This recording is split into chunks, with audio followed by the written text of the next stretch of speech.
mata dureen isii jiru duniyaati dhagahi yaafira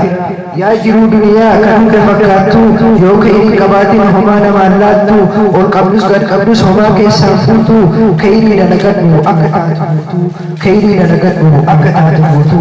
yaa jiru duniyaa bareeda fakkaattu kan homaa fayyadneef nama gowwoomsitu ka'inii dalagadhu akka hin taane dhaamtu boruun ibsamtaa hunduu yoo dhabamtu boruun ibsamtaa hunduu yoo dhabamtu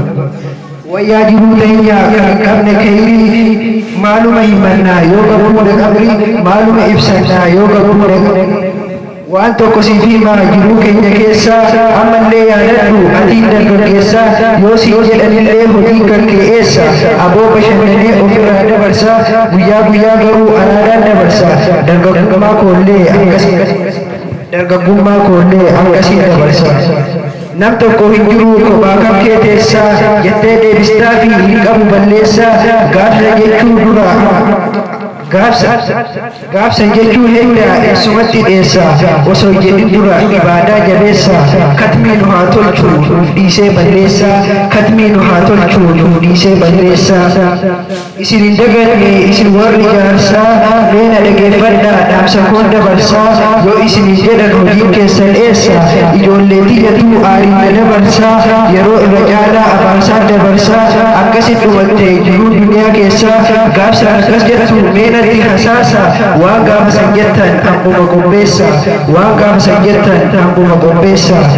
isin hawwanillee ammuma natti himaa yeroo qabrii guutan kan isin adduma waan jechuu heddanii qopheessa waan jechuu heddanii qopheessa yoo isin jedhan hojii keessan eessa ani balkan oolu da'oo kiyya keessa ani homaan beeku waan gaafatan keessa bor jechuu heddanii faayidaan tokko jiru waan dabarsa keessa jechuu keessan dura ibadaa jabeessa jechuu keessa dura ibadaa jabeessa muuxannoolee kalee kayyoo of fuuldura inni kalee dabre har'allee bu'uura isa galmaan ga'uuf qabannaa karoora wayin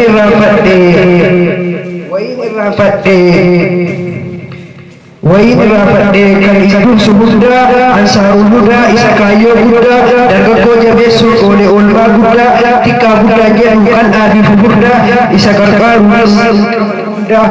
gargaaruunis dirqama nu hundaa kana qofaa miti isin yaadachiisaa ansaaruu guddaa shabaaba jabeessaa iddoon argamasaa magaalaa bobeessaa ji'asaa eeggatee wahdaa nuuf qopheessa irratti hirmaachuun koottaa jajjabeessa irratti hirmaachuun koottaa jajjabeessa